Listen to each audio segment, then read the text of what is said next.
नमस्कार दोस्तों, हम पढ़ रहे हैं भूगोल और भूगोल में आज हम बात करेंगे संसार की वनस्पति और वन्य जीव।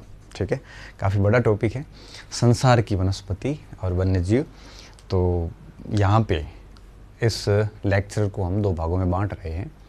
एक मेरा पुराना लेक्चर है जो काफ़ी डिटेल में पढ़ाया हुआ है, संसार के सारे बायोम के बारे में पढ़ाया हुआ है, तो मैं वो अपलोड करूँगा इस क्लास के बाद में, वो भी आप देख लेना। और मैं आज अभी रिकॉर्ड कर रहा हूँ जिसमें 12th तक की जो बातें हैं, 8वीं 10वीं 9वीं 10वीं 11वीं 12वीं, उस हिसाब से आज रिकॉर्ड कर रहा हूँ। इसको तो खैर देखना ही है और याद भी करना है, और उस वीडियोस को भी देख लेना तो कि थोड़ा सा आपका नॉलेज एनरिच हो जाए। ठीक है, तो टॉपिक का हेडिंग दे रहा हूँ कि संसार की वनस्पति एवं वन्य जीव। ठीक है, देखिए विद्यार्थियों, क्या होता है ना कि वनस्पति और वन्य जीव दोनों हमेशा एक साथ ही रहते हैं, क्योंकि वन्य जीव स्वयं वनस्पतियों में ही रहते हैं। ठीक है, इसमें दो पैरामीटर देखेंगे। सबसे पहले थोड़ी सी इसकी अवधारणा समझेंगे। अवधारणा क्या समझेंगे? अवधारणा में ये समझेंगे कि प्राकृतिक वनस्पति कहते किसे हैं, इसके प्रकार कौन से हैं, और इसको प्रभावित कौन कौन करता है, प्रभावित करने वाले कारक। ठीक है, ये तो हो जाएगी आपके सामान्य जानकारी आपकी। ठीक है, दूसरा हम पढ़ेंगे प्रमुख वनस्पति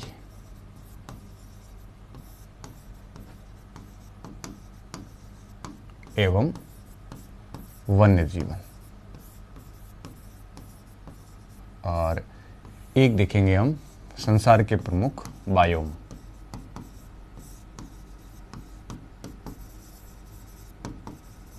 पहले यह आपके रीट के अंदर पुराने सिलेबस में था, संसार के प्रमुख बायोम। तो मैंने उसको उस समय रीट के लिए रिकॉर्ड किया था, तो उस समय भी ये काम आया था। अभी आप फिर देख लेना। तो इसका तो मैं आपके अभी लिख लेता हूँ कि अलग वीडियो आएगा, और वो पुराना वीडियो है। ठीक है, पुराना का मतलब ये भी नहीं होता है कि चीज़ें ख़त्म हो गई वो, लेकिन पुराने का मतलब ये होता है कि अभी रिकॉर्ड नहीं कर रहा हूँ, थोड़ा पहले कर लिया था उसको। ठीक है, ये बाद में आएगा। आप चाहो तो उसको छोड़ भी सकते हो, क्योंकि ये सीधे तौर पे कोर्स में नहीं है। परंतु क्या होता है ना कि वनस्पति और वन्य जीव जहाँ रहते हैं उस स्थान को हम बायोम बोलते हैं। ठीक है, तो देखने से आपका नॉलेज बहुत अच्छा हो जाएगा, और ये टॉपिक बाकी का बहुत बढ़िया से समझ में आ जाएगा। ठीक है ना, इसलिए ये देखने के बाद ये ज़रूर देख लेना।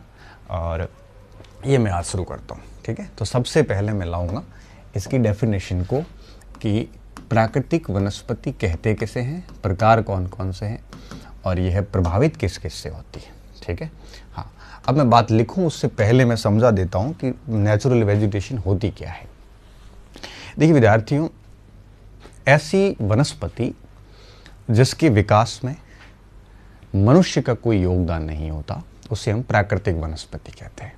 ठीक है, जैसे आप खेती करते हो, है ना, हमने बाजरा बोया हो, चाहे ग्वार बोया हो, या गेहूं बोया हो, या कपास बोया, ये प्राकृतिक वनस्पति नहीं है। क्यों नहीं है?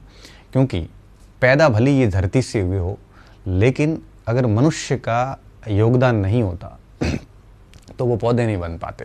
क्यों?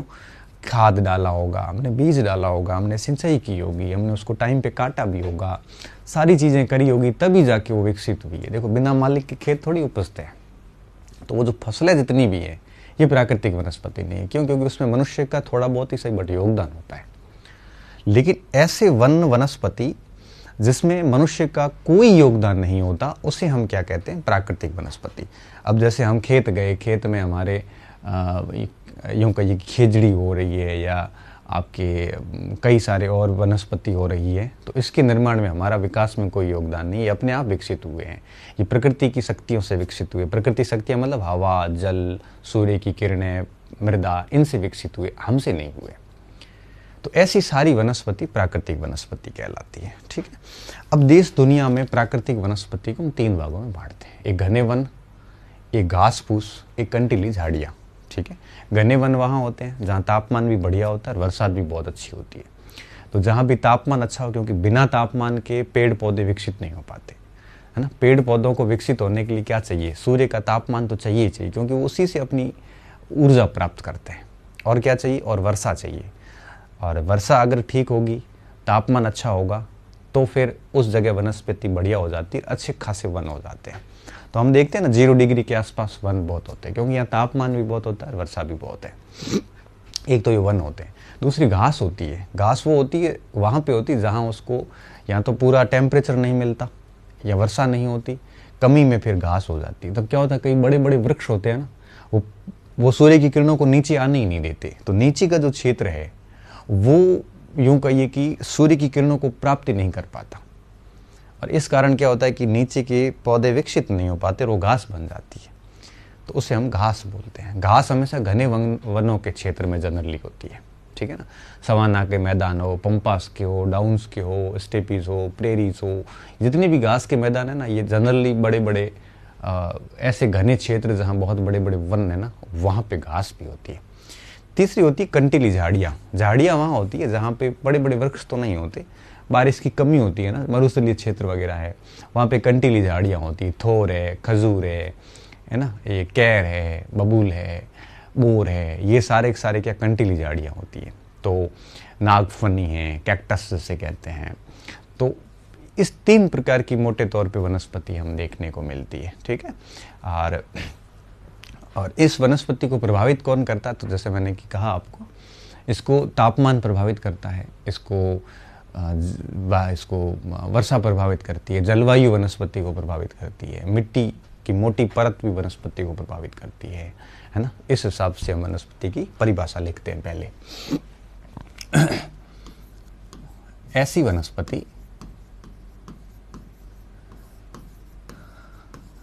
वनस्पति जिसके विकास में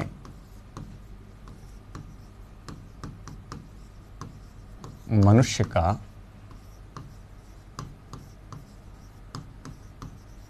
कोई योगदान नहीं होता,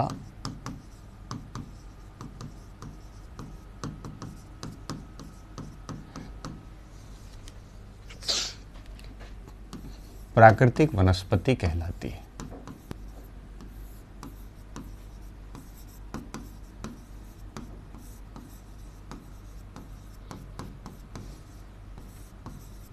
ठीक है, ये वनस्पति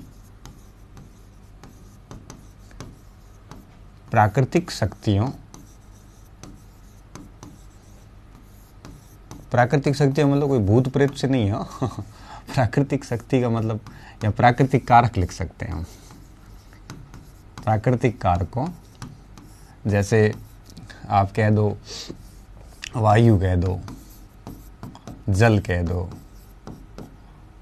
मृदा, कह दो, और तापमान कह दो। ये प्राकृतिक शक्तियाँ होती है, कारक कह सकते हो आप उसको। तो अब किसी भी स्थान की मृदा जो है प्राकृतिक कारकों से प्रभावित होती है, कारकों से विकसित होती है, ठीक है। तो मनुष्य नहीं भी था ना, तब भी ये वनस्पति थी। मनुष्य नहीं होता ना, तो भी ये होती। तो ऐसी वनस्पति को हम क्या कहते हैं? प्राकृतिक वनस्पति। तो मनुष्य का कोई योगदान इसमें नहीं है, ठीक है। तो अब आपको ये बात समझनी है कि प्राकृतिक वनस्पति की डेफिनेशन क्या है।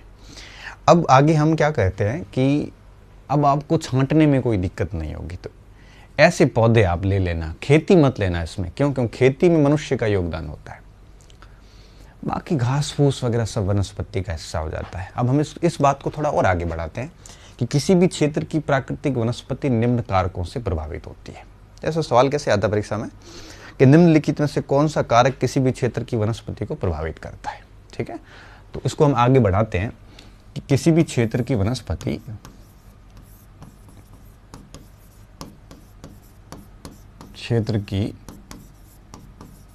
प्राकृतिक वनस्पति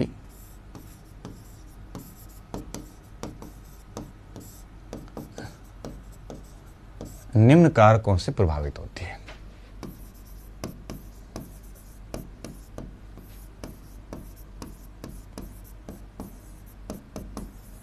प्रभावित होती है।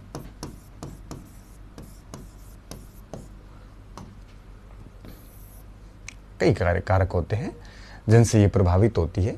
तो वैसे तो क्या ये प्राकृतिक कारकों से प्रभावित होती है, वायु, जल, मिट्टी और तापमान। तो हम ऐसे ही लिख सकते हैं वायु, जल, मिट्टी और तापमान, सीधा लिख सकते हैं, लेकिन हम एक दो बिंदु और भी ऐड कर सकते हैं कौन से कारकों से प्रभावित होती है। तो सबसे पहला हम लिख लेंगे किसी भी क्षेत्र का तापमान। ठीक है, तापमान सबसे अधिक प्रभावित करता है। अब हम आराम से समझ सकते हैं कि किसी भी क्षेत्र का टेम्परेचर अगर अधिक है ना, और वहाँ पे अगर वर्षा जल की मात्रा भी अधिक हो, तो वहाँ पे डेफिनेटली घने जंगल होंगे। अब जैसे हमारे मरुस्थल है, तो मरुस्थलों में तापमान तो है लेकिन जल की कमी है, तो फिर पेड़ पौधे नहीं हो पाते। जैसे सागरीय क्षेत्र है या फिर तटीय क्षेत्र है जो 0 डिग्री के नज़दीक हैं, तो वहाँ पे तापमान भी बढ़िया है और वर्षा भी है, तो वहाँ पे वनस्पति अधिक है। तो अकेला तापमान भी प्रभावित नहीं कर पाता, तापमान के साथ अन्य चीज़ें भी चाहिए हमारे को। ठीक है, तो तापमान तो जैसे हमने ले लिया, लेकिन तापमान के साथ अगर हम मान लें कि वहाँ पे वर्षा नहीं है, अगर वर्षा का ये जल नहीं है, तो फिर वो वापस वही बात आती है कि फिर वर्षा नहीं है तो डेफिनेटली वो वहाँ पे नहीं होगा। इसलिए हम साथ में लिखेंगे इसके कि तापमान एवं नमी।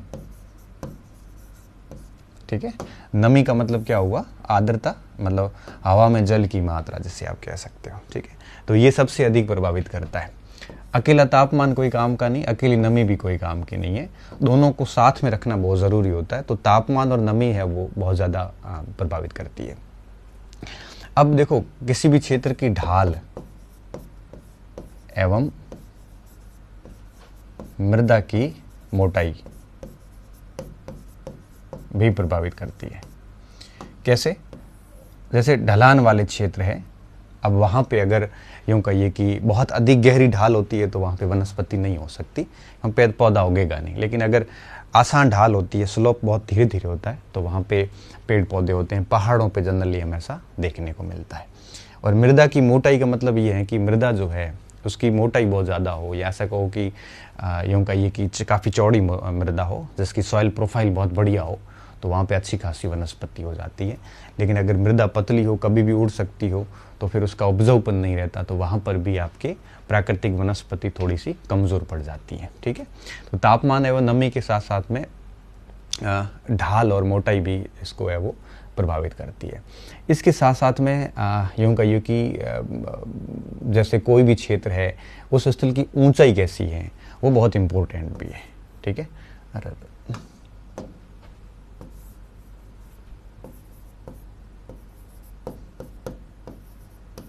ऊंचाई। अब ऊंचाई का क्या मतलब है? ऊंचाई का मतलब ये है, जैसे मैं आपको इसका एक उदाहरण देके समझाता हूँ। जैसे मान लो कि ये कोई पर्वत है, ठीक है, जैसे मान लेते हैं ये पर्वत है, ठीक है। अब इस पर्वत से जैसे जैसे आप ऊपर जाओगे, जैसे जैसे ऊपर जाओगे वैसे वैसे होगा क्या, देखिए, जैसे जैसे हम इसके ऊपर जाएंगे ना, वैसे वैसे एक आम बात होगी कि जैसे जैसे ऊपर जाओगे वैसे वैसे आपके तापमान घटता जाएगा, क्योंकि ऊंचाई पे जाते हैं ना तो तापमान घटता है। ठीक है, और जैसे जैसे ऊपर जाओगे तापमान घटेगा, और तापमान घटेगा, क्यों घटता है ये तो पूरा अलग चैप्टर बन जाता है। और अगर तापमान घटेगा तो निश्चित तौर पे क्या होगा कि वनस्पति इतनी विकसित नहीं हो पाएगी। इसलिए हम कहते हैं कि जैसे जैसे ऊंचाई पे जाते हैं पर्वतों के, वैसे वैसे वनस्पति है वो आपकी विरल होती जाती, कमज़ोर होती जाती, सघन नहीं रहती।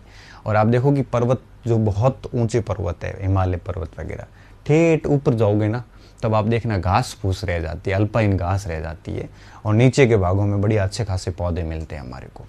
तो तापमान घटेगा, और अगर तापमान घटेगा तो उसका परिणाम क्या होगा कि वनस्पति कैसी होगी, कम होगी, वनस्पति कमज़ोर होगी, छोटे पौधे होंगे। ठीक है, और इसलिए हम क्या लिखते हैं कि पर्वतों की ऊंचाई पर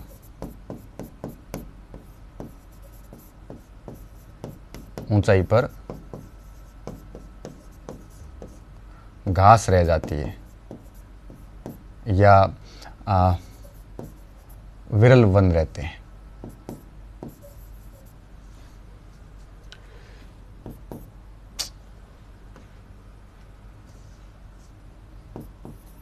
है ना, विरल वन रहते हैं, सघन वन नहीं होते। जैसे जैसे आप ऊपर जाओगे वैसे। तो ऊंचाई बहुत इंपॉर्टेंट होती है। तो ऊंचाई के कारण ये चीज़ें हो जाती है। क्या होती है ऊंचाई के कारण?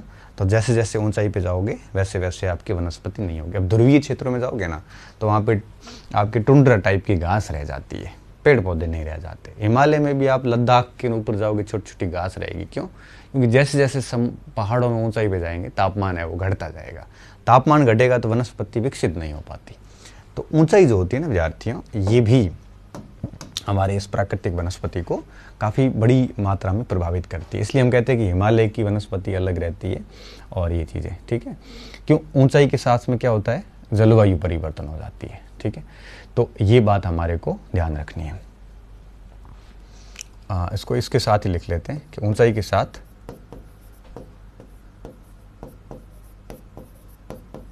जलवायु परिवर्तन वनस्पति को प्रभावित करता है।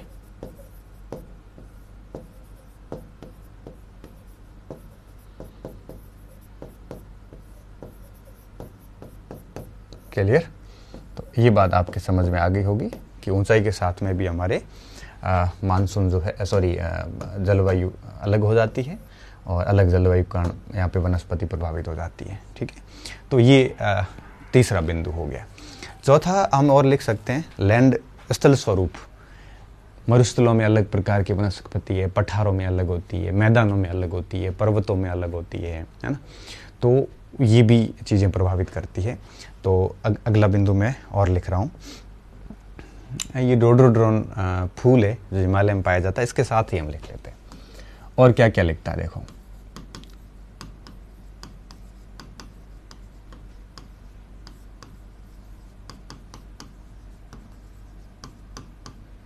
ये भी प्रभावित करती है, ठीक है। आप जैसे करके उदाहरण लिख सकते हो, जैसे मैदान, पर्वत, पठार, है ना, इनकी सभी की अलग अलग वनस्पति होती है। क्यों? क्योंकि सभी की जलवायु अलग अलग होती है। तो स्थल स्वरूप की भिन्नता भी हमारी जलवायु वनस्पति को प्रभावित करती है। इसके अलावा हम देखते हैं कि एक क्षेत्र की जो वनस्पति है वो 0 डिग्री से कितनी दूर है उससे भी प्रभावित होती है। और इसके साथ साथ 0 डिग्री वैसे क्या तापमान का वो मैटर साथ में जुड़ जाता है। तो ये इस प्रकार से हम इसमें ये 3-4 पॉइंट है वो इसमें डाल सकते हैं। तो ये ध्यान रखना है, मैंने 4 बिंदु लिखवाए हैं प्रभावित करने वाले कारक। अब नीचे क्या लिखेंगे कि उक्त कारकों के चलते, उक्त कारकों के कारण संसार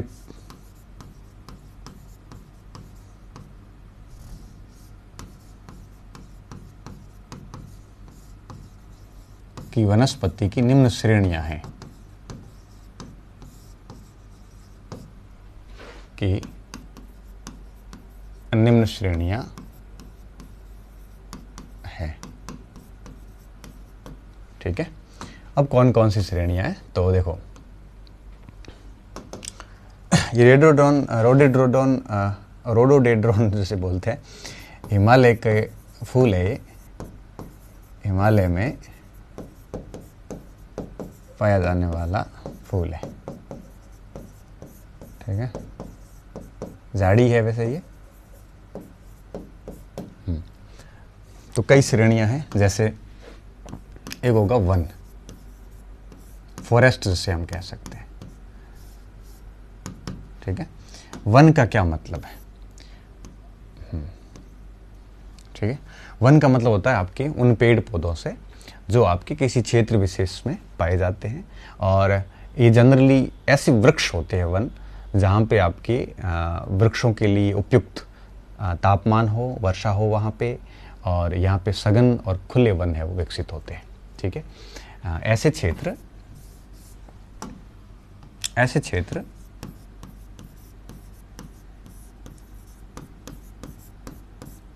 जहां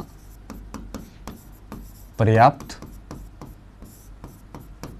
तापमान व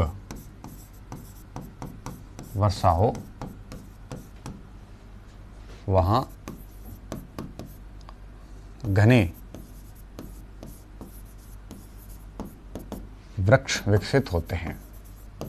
घने मतलब सघन, खुले, एक मिनट, घने वहां वृक्ष विकसित होते हैं, वृक्ष विकसित होते हैं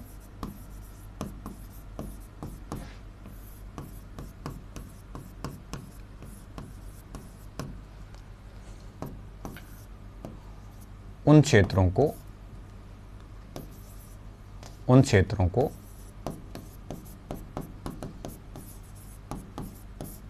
वन कहा जाता है।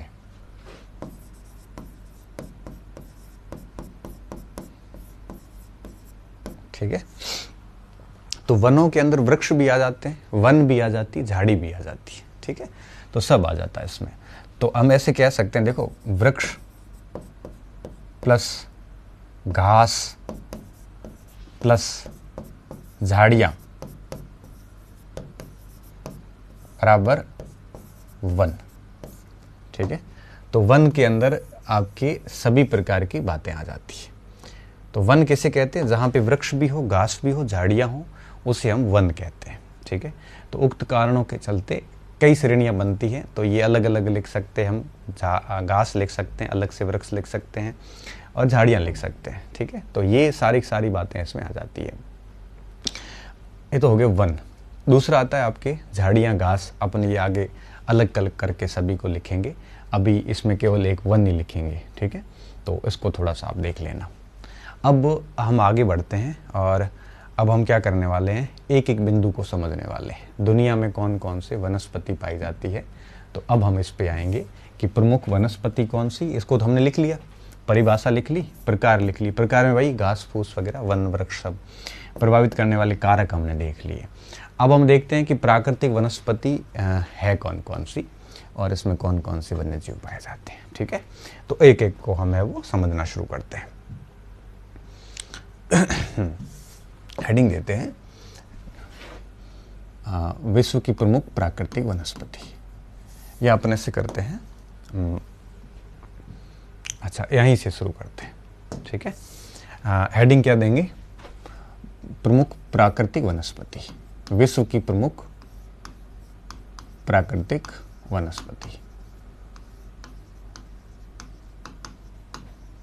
एवं वन्य जीव।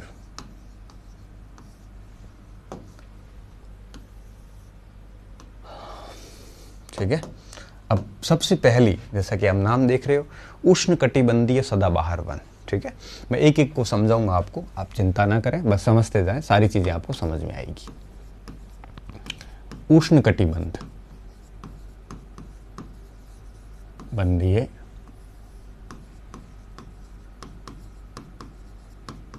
सदाबहार वन।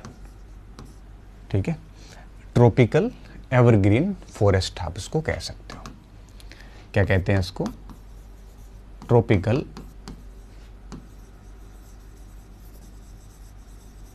Evergreen forest. ठीक है, अब देखिए, इसको मैं पहले तो आपको समझा देता हूं कि बेसिकली है क्या। अब पहला शब्द है उष्णकटिबंधीय। क्या है? ठीक है, तो उष्णकटिबंधीय क्या है, आपको टेंशन नहीं लेनी, मैं आपको बताता हूं कि उष्णकटिबंधीय होता क्या है। जैसे मान लो कि ये हमारी पृथ्वी है। ठीक है, अब इस पृथ्वी के अंदर, इस पृथ्वी के ऊपर ये है हमारा, यूँ कहिए कि ये 0 डिग्री। ठीक है, ये 0 डिग्री। और एक सेकेंड, ये है कर्क रेखा, हम ये कर्क रेखा मान लेते हैं। ठीक है, ये कर्क रेखा, और ये मान लेते हैं हम मकर रेखा। ऊपर आ जाएगी आपके आर्कटिक और नीचे आएगी एंटी आर्कटिक। ठीक है, अब देखो मैं इसके सारों के नाम लिख लेता हूं। ये 0 डिग्री है, ठीक है, ऊपर की कर्क रेखा है 23.5 डिग्री नॉर्थ, नीचे की है मकर रेखा 66.5 डिग्री साउथ। ठीक है, तो अब देखिए विद्यार्थियों, जो बीच का क्षेत्र है ना कर्क और मकर के बीच का, इसे हम कहते हैं उष्णकटिबंधीय क्षेत्र, है ना, ट्रॉपिकल एरिया कहते हैं, ये उष्णकटिबंध कहलाता है। इसके ऊपर जाएगा ना फिर वो आएगा आपके शीतोष्ण, क्या शीतोष्ण एरिया आ जाएगा, और सबसे ऊपर आएगा शीत एरिया। तो इस प्रकार से 3 प्रकार की जलवायु मानी जाती मुख्य तौर पे।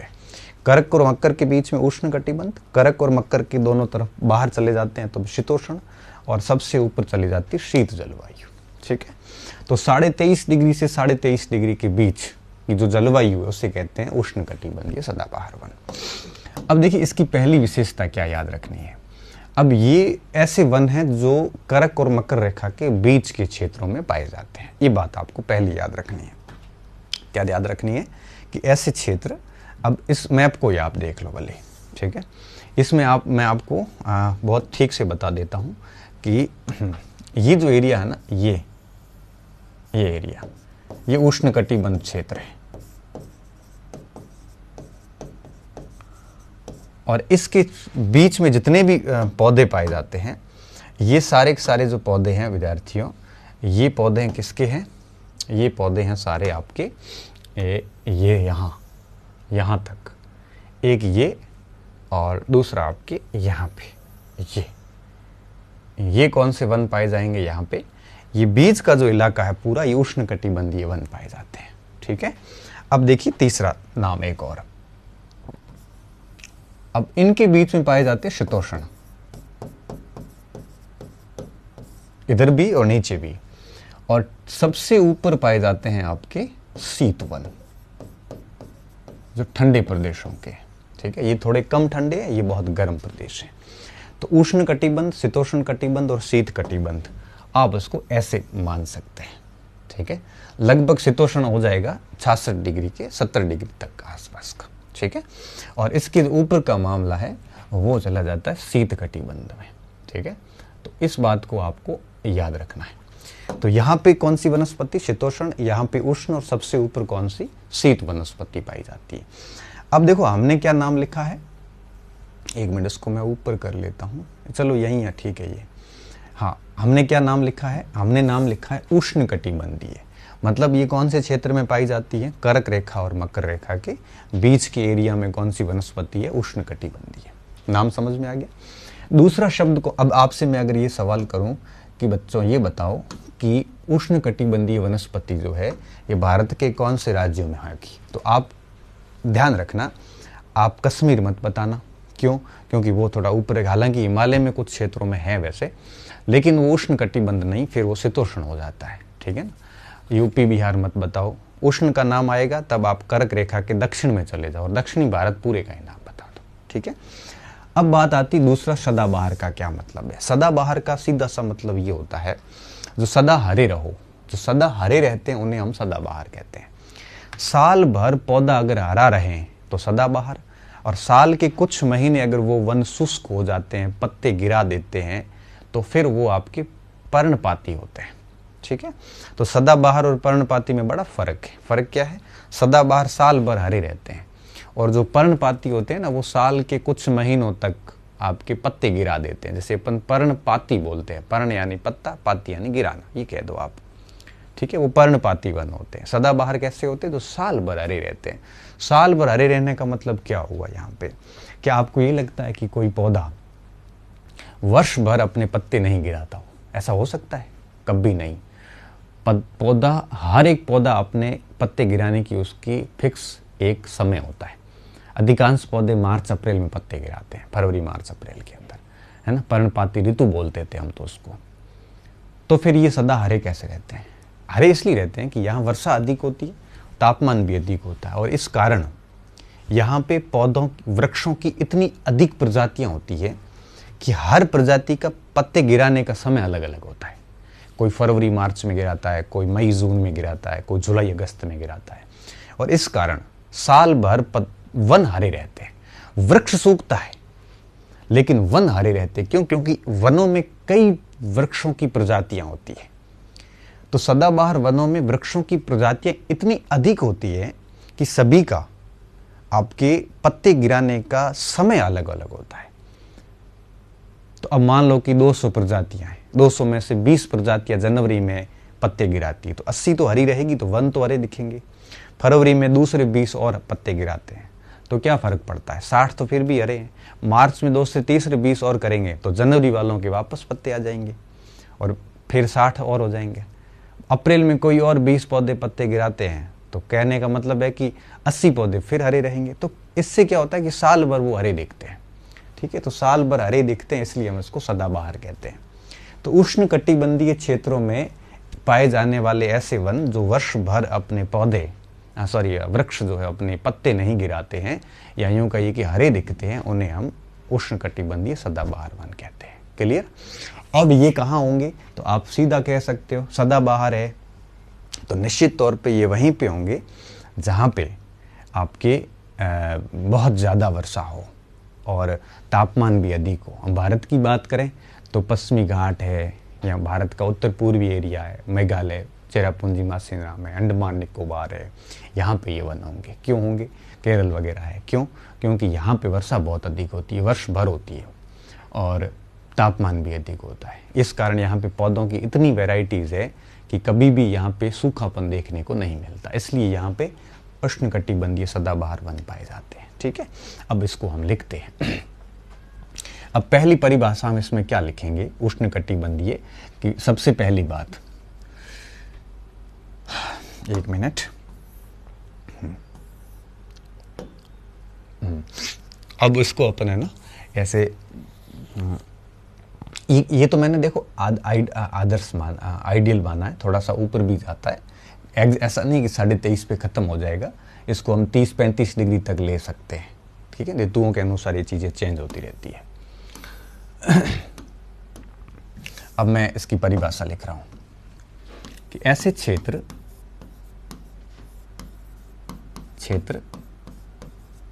जहां वर्षा अधिक हो, अधिक हो का मतलब ये है कि लगभग 250 सेंटीमीटर प्लस, है ना, अधिक हो, तथा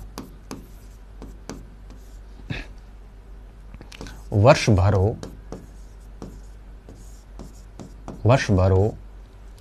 और वर्ष भर होनी जरूरी है, क्योंकि साल भर अगर वर्षा होती रहेगी ना तो ये ऐसे पौधे वर्ष भर हो, तथा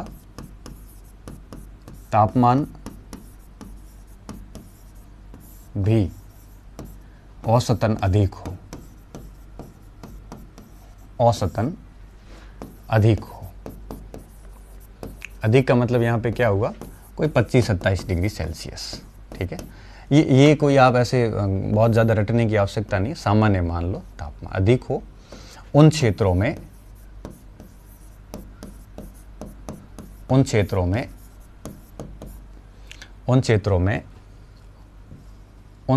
के वनों में विभिन्न प्रजातियों के वृक्ष पाए जाते हैं,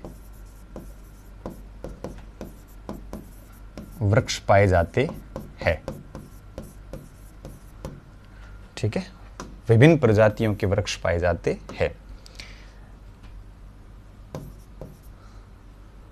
इन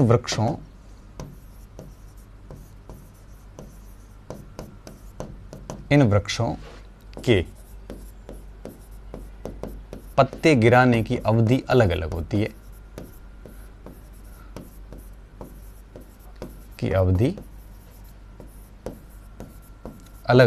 है, इस कारण ये वन सदा हरित रहते हैं।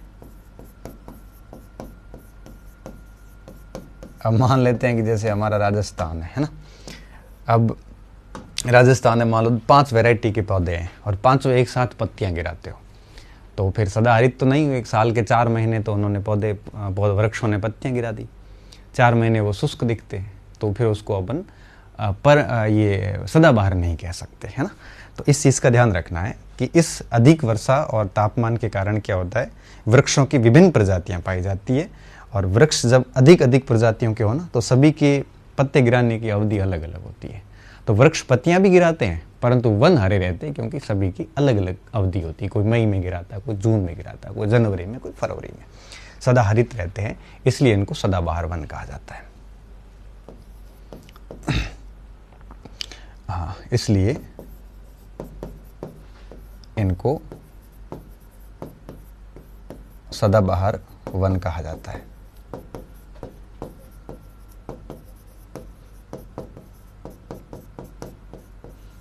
ठीक है, तो अब आपको एक सदाबहार तो समझ में आ गया। अब आप ये फोटो देख सकते हो, ये सदाबहार वन है, घने वन दिख रहे होंगे। हम जैसे मान लो कि ये 50 वैराइटीज है, अब इसने जैसे फरवरी में मान लो कि पत्ते गिराई, तो बाकी तो हरे दिखेंगे ही वृक्ष। चलो इसने अप्रैल में गिराई, तो इसके वापस आ जाएंगे, बाकी हरे दिखेंगे। इसने मान लो मई में गिरवाई, तो फर्क नहीं पड़ता फिर आपके इस टाइप से। अब मैं आपको बताता हूं, सदाबहार तो हो गया। अब बात आती है कि उष्ण कटिबंध का क्या मतलब है। ठीक है, अब उष्ण कटिबंध का क्या मतलब है, दोनों शब्द समझ गए ना, तो पूरी वनस्पति आपको समझ में आ जाएगी। अब देखिए, इस प्रकार के वन मुख्य रूप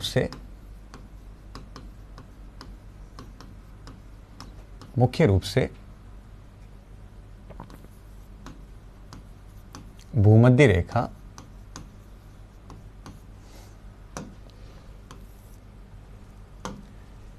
के आसपास पाए जाते हैं, जहां वर्ष भर तापमान भी अधिक रहता है और वर्षा भी होती है। जहां वर्ष भर तापमान भी अधिक होता है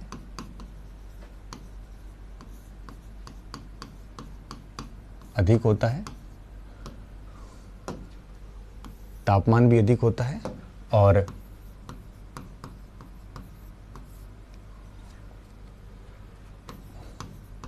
वर्षा भी निरंतर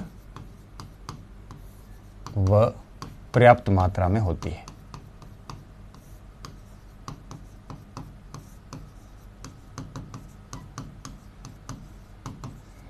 ठीक है, निरंतर होना जरूरी है और पर्याप्त मात्रा में होती है। ठीक है, इस कारण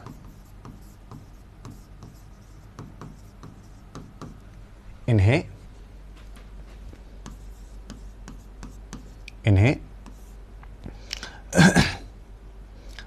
उष्णकटिबंधीय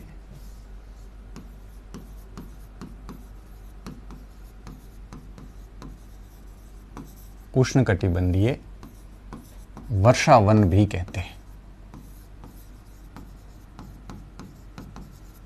ठीक है, अब देखो एक बात और, अगर साल भर यहां पे वर्षा होती है ना, इसलिए यहां पे शुष्कता का अभाव पाया जाता है। क्या? शुष्कता का अभाव।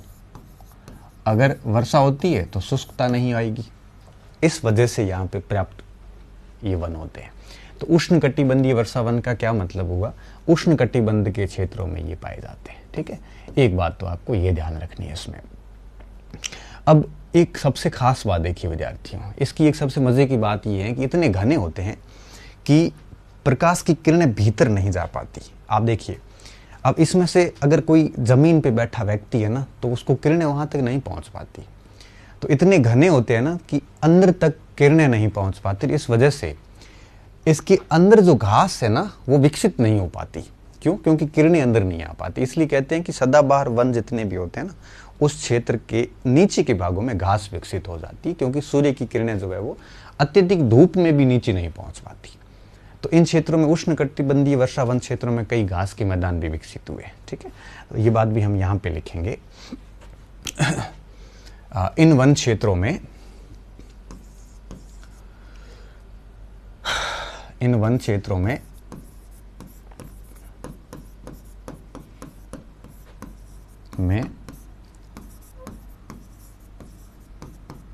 सघनता, वितान कह सकते हो, अधिक होने के कारण, अधिक होने के कारण सूर्य का प्रकाश धरातल तक नहीं पहुंच पाता, धरातल तक पहुंच नहीं पाता। इस कारण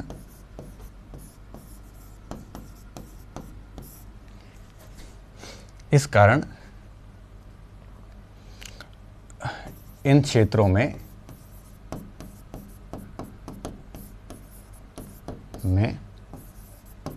घास के मैदान विकसित हो जाते हैं, क्योंकि घास को बड़ा पौधा बनने के लिए तापमान तो चाहिए, और तापमान कहाँ से मिलेगा? ये नीचे नहीं जाने देते, विकसित हो जाते हैं।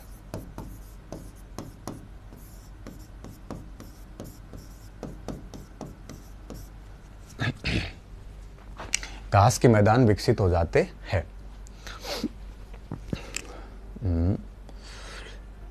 विकसित हो जाते हैं।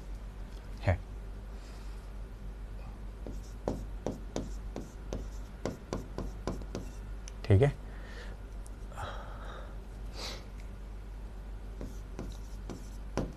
तो जैसे कुछ हम एग्जाम्पल दे सकते हैं इसके।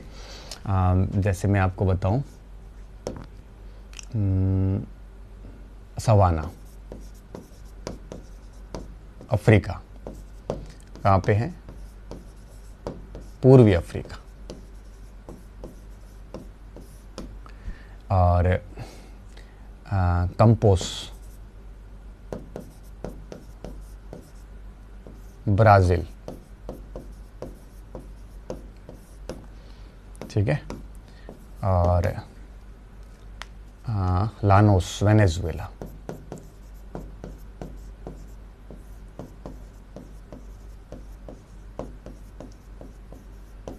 ठीक है, वेनेजुएला।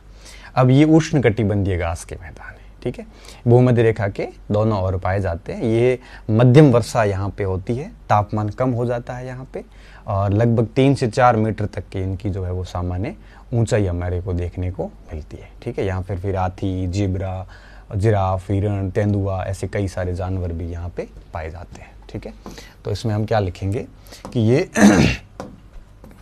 यह उष्णकटिबंधीय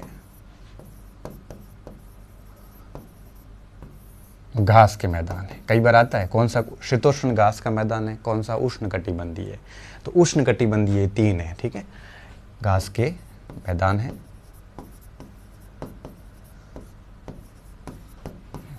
यहाँ मध्यम वर्षा होगी, क्योंकि वर्षा के छींटे भी नीचे आने की कमी देते हैं। मध्यम वर्षा, कम तापमान। तापमान कम क्यों? क्योंकि सूर्य की किरणें नीचे प्रॉपर नहीं आ पाती रहता है। इनकी ऊंचाई, ठीक है, 4 से 5 मीटर होती है तक है। ठीक है, हाँ, जेब्रा, जिराफ, तेंदुआ। अब ऐसे कई सारे जीव हैं जो, अब जैसे ये जो मैं नाम बता रहा हूँ, ये जनरली सवाना में पाए जाते हैं। ठीक है, तो अब देखो जेब्रा वगैरह आपने नाम ये सारे सुने होंगे, हिरण है, हाथी है। अब ये सारे के सारे यहाँ पे काफ़ी मात्रा में पाए जाते हैं। ठीक है, तो ये जीव हमेशा इन्हीं में पाए जाएंगे, हरिण, हाथी इत्यादि वन्य जीव सवाना में है। ठीक है ना। तो ये कुछ घास के मैदान थे। तो मेरा कहने का मतलब है कि इनकी सघनता अधिक होती है, इस वजह से सूर्य का प्रकाश पूर्ण रूप से पहुंच नहीं पाता, जिसका परिणाम ये होता है कि यहाँ पर आपके विकसित नहीं हो पाए। घास के मैदान तो विकसित हुए, लेकिन बहुत बड़े बड़े पौधे यहाँ पे विकसित है वो नहीं हुए। तो ध्यान रखना, ये उष्णकटिबंधीय घास है। बहुत महत्वपूर्ण बात है, मैं आपको शीतोष्णकटिबंधीय घास के मैदान भी बताऊंगा। ठीक है, दूसरी बात इसकी ये हो गई। और अब उष्णकटिबंधीय सदाबहार वनों की आखिरी बात, इसमें आ जाएगा मामला, नहीं आएगा तो यहीं लिख लेते हैं। ठीक है, तो इसमें कौन से वन है? रोजवुड, महोगनी,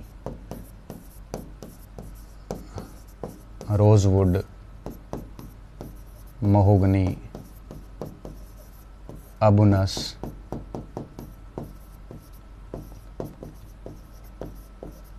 तो ऐसे कुछ वृक्ष हैं जो इसके उदाहरण हैं। किसके? उष्णकटिबंधीय सदाबहार वन की। कई बार ऐसा सवाल आता है कि निम्नलिखित में से कौन सा उष्णकटिबंधीय सदाबहार वन है। ठीक है, और भारत में ये कहाँ पे पाए जाते हैं, तो आप इसको लिख सकते हो कि भारत में यह कहाँ पे है।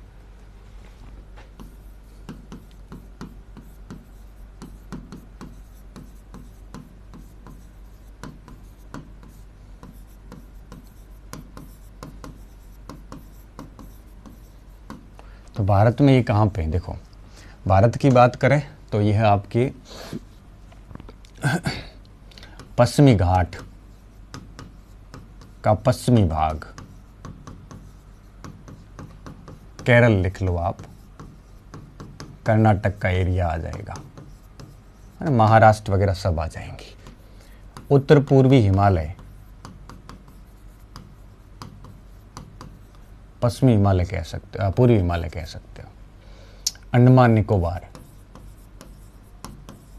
अंडमान निकोबार, तो यहाँ पे ये भारत में पाए जाते हैं। दुनिया में कहाँ पे हैं? तो दुनिया में आप कहोगे कि अफ्रीका, ब्राज़ील, वेनेजुएला, इस पूरे भूमध्य रेखा के आसपास के क्षेत्र में पाए जाते हैं। ठीक है, तो ये लिखा नहीं हमने भूमध्य रेखा के आसपास, कोई नहीं, मैं यहीं लिख लेता हूँ। और विश्व में कहाँ है?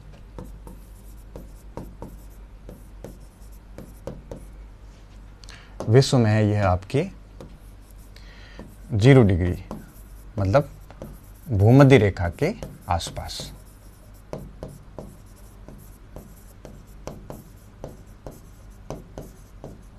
ठीक है, भूमध्य रेखा के आसपास पाए जाते हैं।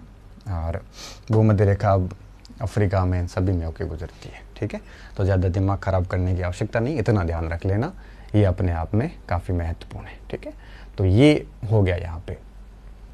जैसे मैं आपको विश्व में एक ब्राज़ील का एग्जाम्पल दे सकता हूँ, जैसे ब्राज़ील। ठीक है, या इसको ऐसे कह दो, दक्षिणी अमेरिका। दक्षिणी अमेरिका के जो अमेज़न के वन है, के अमेज़न वन, ये इसका बेस्ट एग्जाम्पल है।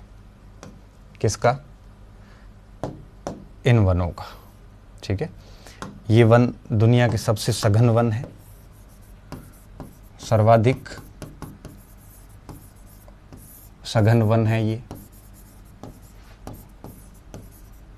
ठीक है, और क्या बात है, अमेज़न नदी के आसपास है, इसे पृथ्वी के फेफड़े कहा जाता है, क्योंकि जिस तरह से फेफड़े जो होते हैं वो हवा का शुद्धिकरण करते हैं ना, शरीर का, तो ये आपके किसका शुद्धिकरण करते हैं? ये पृथ्वी के लिए हवा का शुद्धिकरण कहते हैं। ठीक है, और यह आपके ब्राज़ील, अर्जेंटीना, है ना, जैसे अमेरिकन देशों में स्पेशली दक्षिण अमेरिका के अमेजन के वन, ये इनका सबसे बेहतरीन एग्जाम्पल माना जाता है उष्णकटिबंधीय सदाबहार वन का। ठीक है, तो इसका आपको विशेष तौर पे ध्यान रखना है। अब यहाँ पे अमेजन में आपने सुना होगा एनाकोंडा जैसे सांप भी यहाँ पे पाए जाते हैं। सर्प की कई प्रजातियां हैं, जिसमें विशेषकर एक आती है एनाकोंडा। कई बार आप अगर जियोग्राफी का वाइल्ड चैनल खोलोगे ना, तो एनाकोंडा आपको मिलेगा। तो बड़े बड़े पक्षियों को भी, बड़े बड़े पशुओं को भी है वो मार के खा जाता है। ऐसे एनाकोंडा सांप इसी उष्णकटिबंधीय वर्षावन में है, अमेज़न के अंदर। ठीक है, तो इसका थोड़ा सा ध्यान रखना। ठीक है, तो ये उष्णकटिबंधीय वर्षावन हो गए पूरे, इतना ही आपको याद रखना है। अब मैं आता हूँ दूसरे वनों में, और ये वन कौन से हैं? ये वन है आपके उष्णकटिबंधीय पर्णपाती वन। देखो चित्र से आप समझ जाओगे, ये सदाबहार वन थे और ये पर्णपाती वन है। कौन से?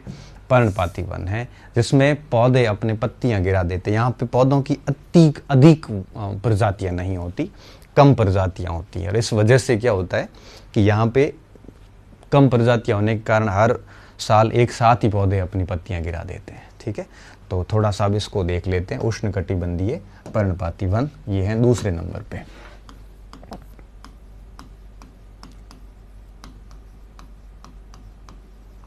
कटिबंधीय पर्णपाती वन।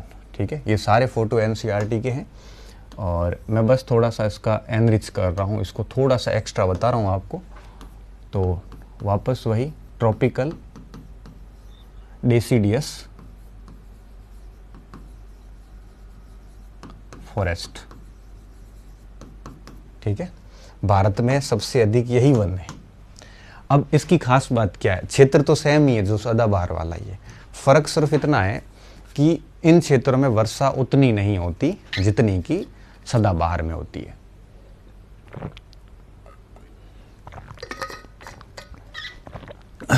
तो ये वर्षा आपके यूं कहिए कि साल भर नहीं होती, मानसून सीजन के अंदर ही वर्षा होती है, इसलिए इनको मानसूनी वन भी कहा जाता है। ठीक है, ये साल में एक बार पत्तियां गिरा देते। यहाँ पे पौधों की सबसे अधिक प्रजातियां नहीं पाई जाती, वृक्षों की कम प्रजातियां पाई जाती हैं। ठीक है, तो इसमें क्या क्या याद रखना, देखो पहली बात क्या ध्यान रखना है कि ऐसे उष्णकटिबंधीय क्षेत्र, ऐसे उष्णकटिबंधीय क्षेत्र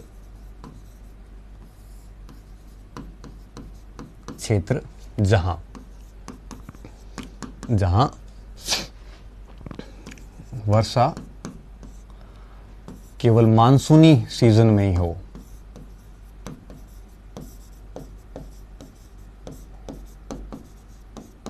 ऋतु में ही हो,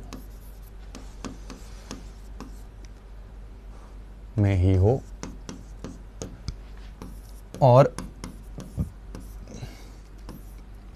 में ही हो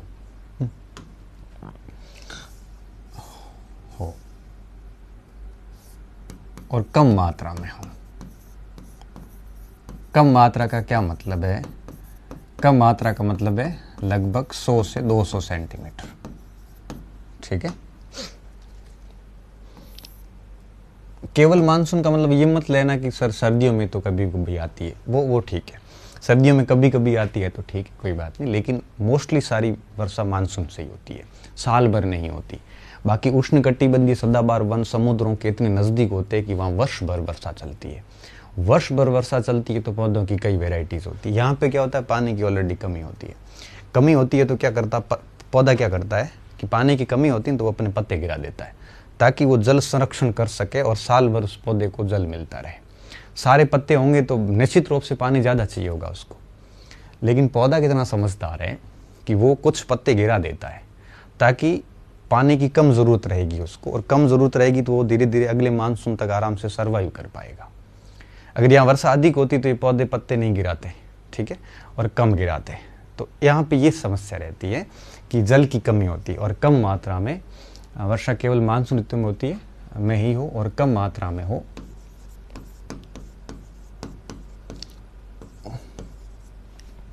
उन क्षेत्रों में वृक्षों की कम प्रजातियां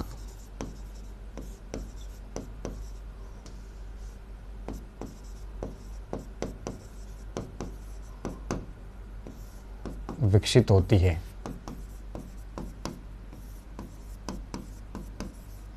कम प्रजातियां विकसित होती है जो कि निर्धारित समय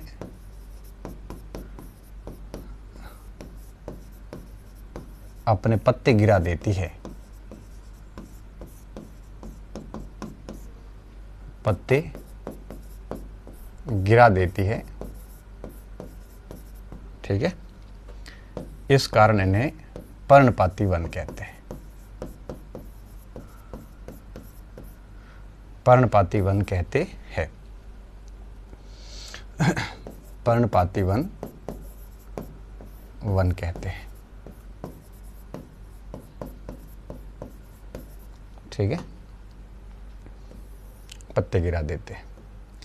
अब पत्ते क्यों गिराते हैं, उसके पीछे का मेन कारण क्या होता है कि यहाँ पे जब भी शुष्क मौसम आएगा तो शुष्क मौसम में पत्ते इसलिए गिरा देते हैं ताकि आपके आगे का समय जो है वो आराम से वो पौधा निकाल सकें।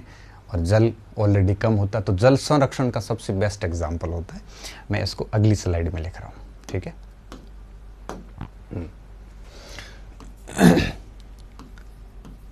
चूंकि इन वृक्षों का विकास इन वृक्षों को शुष्क जलवायु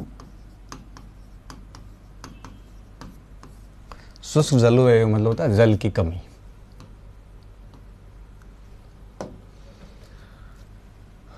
में रहना होता है।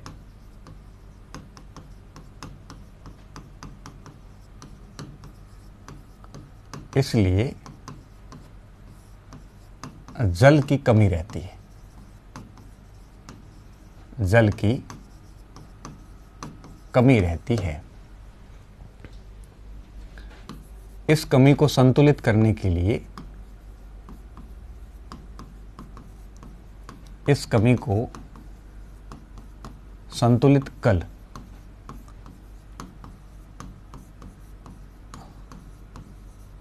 जल संरक्षण हेतु ये वन अपने पत्ते गिरा देते हैं। पत्ते गिरा देते हैं,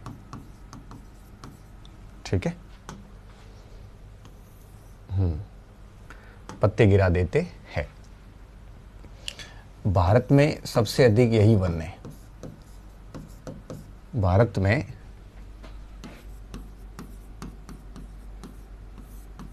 सबसे अधिक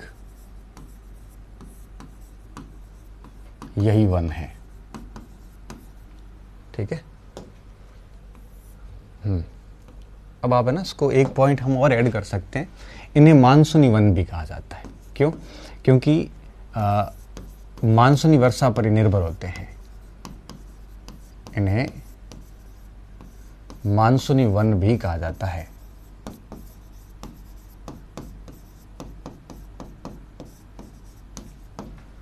इन्हें मानसूनी वन भी कहा जाता है। मानसूनी वन क्यों कहते हैं ये मैंने बता दिया आपको। ये मानसूनी वन भी कहा जाता है। और अब ये पाए कहाँ जाते हैं वो थोड़ा देख लेते हैं। और इन वनों में बाघ, शेर, है ना, हाथी, लंगूर, बंदर कई पाए जाते हैं। ये भी लिख लेते हैं। इन वनों में बाघ, शेर, हाथी, लंगूर, इसी की प्रजाति का बंदर पाए जाते हैं, ठीक है। और एक और बात इसमें लिख लेते हैं कि है कहाँ पे। इस वन के क्षेत्र लिख लेते हैं। इस वन के क्षेत्र भारत में तो अधिक है, तो लगभग सभी राज्यों में हो जाते हैं। और विश्व की अगर अपन बात करें तो विश्व में ये वन कहाँ पे हैं, देखिए अगर अपन विश्व की बात करें तो ये वन है आपकी ऑलमोस्ट मध्य अमेरिका, उत्तरी ऑस्ट्रेलिया और भारत में। भारत, उत्तरी ऑस्ट्रेलिया और मध्य अमेरिका।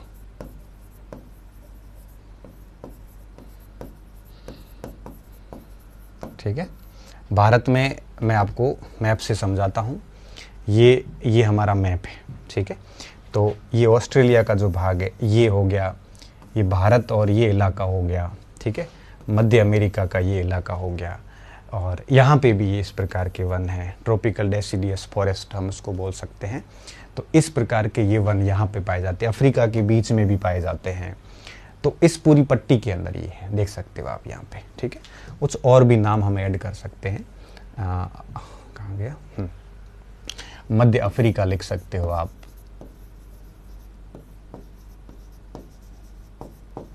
अफ्रीका में भी है, ठीक है, और इन सारे क्षेत्रों में है। और अगर अपन इसको भारत में देखें तो देखो भारत में आपके डेसिडियस फॉरेस्ट जो है, अब ये पूरे इलाके में ये जो वन देख रहे हो आप, ये सारे के सारे वन पर्णपाती वन है। तो भारत का मोस्टली मध्य भारत पूरा का पूरा पर्णपाती आ जाता है। भारत में सबसे अधिक है, मतलब लगभग राजस्थान के कुछ भागों को छोड़ दे तो भारत के लगभग सभी राज्यों में है, तो किसी एक राज्य को याद रखने की ज़रूरत नहीं है, ठीक है। तो ये वन है जो यहाँ पे पाए जाते हैं। इसके अलावा इन वनों का अगर उपयोग देखें तो लास्ट एक और बात हम ऐड कर लेते हैं इसमें। इन वनों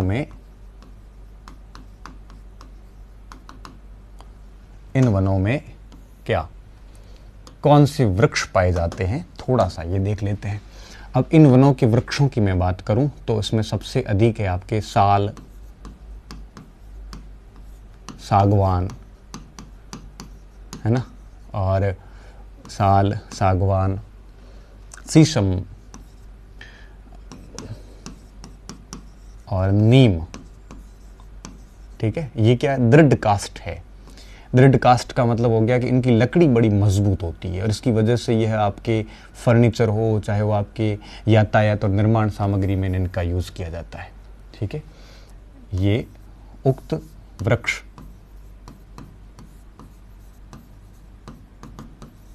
मजबूत लकड़ी, दृढ़ काष्ठ कह सकते हो, लकड़ी के होते हैं, मजबूत लकड़ी के होते हैं। इस कारण इनका उपयोग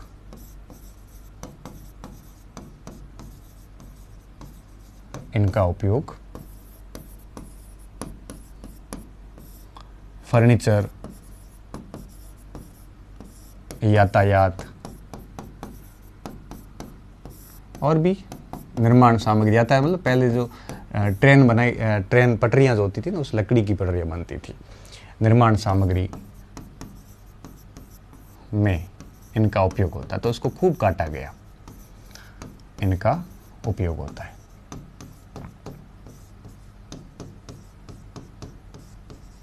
क्लियर? तो ये कुछ बातें हैं जो आपको ध्यान रखनी है। तो ये था हमारा कौन सा वन, पर्णपाती वन, अर्थात पौधे, ऐसे पौधे जो अपने पत्तियां जो है वो कंटिन्यू गिरा देती है, उन्हें हम पर्णपाती वन कहते हैं। भारत में सबसे अधिक यही वन पाए जाते हैं, ठीक है। अब इसके बाद में एक आता है आपके, ये तो थे उष्ण कटिबंध के दोनों वन। अब हम बात करेंगे शीतोष्ण कटिबंध के दोनों वन, ठीक है। शीतोष्ण कटिबंध में भी सदाबहार वन होते हैं। और तीसरी कैटेगरी हमारी